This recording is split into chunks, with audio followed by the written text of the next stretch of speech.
Hi hello வணக்கம் welcome to Bhuvana's கைமணம். இன்னைக்கு நம்ம வந்து ஆஸ்பராகஸ் வச்சு ஒரு சூப் ஒன்று பார்க்கலாம். இது வந்து ஆஸ்பராகஸ் வந்து சின்ன சின்னதாக நறுக்கிட்டு வாஷ் பண்ணி எடுத்து வச்சிருக்கேன்.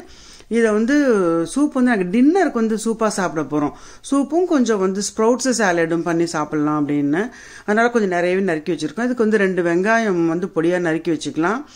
அப்புறம் கொஞ்சமாக வந்து பூண்டு ஒரு 5-6 பல்லு பூண்டு எடுத்து வச்சுருக்கேன். அதையும் வந்து அதில் வந்து வதக்கிட்டு சேர்த்துக்கலாம் பூண்டு. அப்புறம் கொஞ்சம் கொத்தமல்லி கொஞ்சம் எடுத்து வச்சுருக்கேன். அப்புறம் கொஞ்சம் முந்திரி பருப்பு கொஞ்சம் எடுத்து வச்சுருக்கேன். கொஞ்சம் வந்து அது திக்காக நல்லா இருக்குங்கிறதுக்காக. அவ்வளோதான். இப்போ வெண்ணெயை போட்டு முதல்ல வந்து சூடாக்கி கரைஞ்ச உடனேயே ஃபஸ்ட்டு வந்து ஒரே ஒரு மிளகாய் மட்டும் போட்டு 4 பூண்டு பல்லையும் போட்டு வதக்கிட்டு இப்போது வெங்காயத்தை போட்டு வதக்கணும்.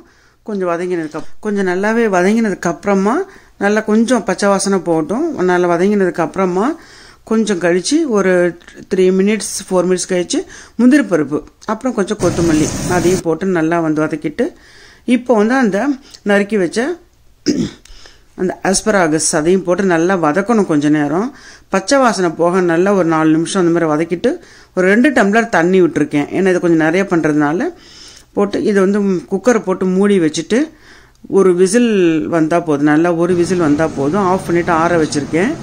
எல்லாத்தையும் ஆற வச்சதுக்கப்புறமா மிக்சியில் கொஞ்சம் கொஞ்சமாக என்ன நிறைய இருக்கிறதுனால 2 வாட்டி போட்டு நான் வந்து அதை வந்து கொஞ்சம் பால் விட்டுக்கலாம். ஒரு டம்ளர் அளவுக்கு பால் எடுத்து வச்சுருக்கேன். அந்த பால் எடுத்து வச்சு பண்ணியாச்சு. அரைச்சது மறுபடியும் அதே வேக வச்ச குக்கர்லேயே சின்ன குக்கர் அது ஹந்தி அந்த அதுலேயே போட்டு நல்லா வந்து கொதிக்க வைக்கிறோம். இது வந்து திக்கு சூப்பு தான் இது. அதனால் வந்து நல்லா திக்காக காய்ச்சலாம். கொஞ்சம் வந்து உப்பு வந்து அதுக்கு போட்டுட்டு நல்லா வந்து கொதிக்க விடலாம். பச்சை வாசனை போக நல்லா கொதிச்சதுக்கப்புறமா அதை அடுப்பு ஆஃப் பண்ணிக்கலாம். வந்து இதில் மிளகு போடல. ஏன்னா வந்து பேரன் சாப்பிட்ணும், அவனுக்கு வந்து காரம் சாப்பிட மாட்டான். அதனால் மிளகு வந்து சர்வ் பண்ணும்போது போட்டுக்கலாம் அப்படின்ட்டு. இப்போ வந்து பார்த்திங்கன்னா இந்த எடுத்து வச்சுட்டேன். இதில் வந்து கொஞ்சம் மிளகு போட்டிருக்கேன். இப்போது கொத்தமல்லி தழை கொஞ்சம் தூவிட்டு நல்லா வந்து அலங்காரம் பண்ணி சாப்பிட்றதுக்காக கொத்தமல்லி தழை தூவி வச்சுருக்கேன். இப்போ என்ன பண்ணலான்னா இது சூப்புக்கு மேலே போடுறதுக்கு ஒரு க்ரூட்டான்ஸ்ன்னு சொல்லிட்டு நம்ம ஊர் இந்த பிஸ்கெட்ஸ் மாதிரி தருவாங்க தெரியுமா, நல்லா க்ரன்ச்சியாக இருக்குமா, தான் இது க்ரூட்டான்ஸ். அதை போட்டு கொஞ்சம் வந்து அழகு பண்ணோம்னா சாப்பிடும்போது நல்லாயிருக்கும். சாப்பிட்றதுக்கு இப்படியே க்ரன்ச்சியாக இருக்கும்.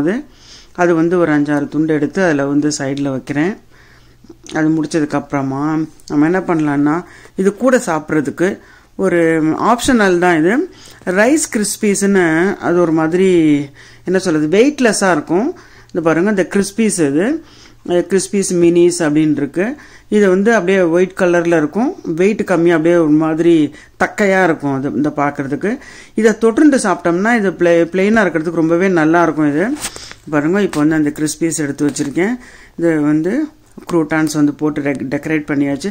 சாலட் கொஞ்சம் பண்ணி வச்சுருக்கோம். ஏன்னா சூப்பும் சாலடும் நைட் டின்னருக்கே அதான்.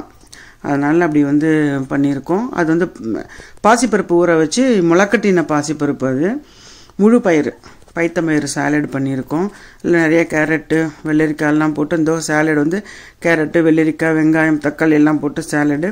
இந்த சூப்பு செம்ம அருமையாக வந்திருக்கு. நீங்களே இதை அவசியம் ட்ரை பண்ணி பாருங்கள். அடுத்த வீடியோவில் சந்திப்போம். நன்றி, வணக்கம்.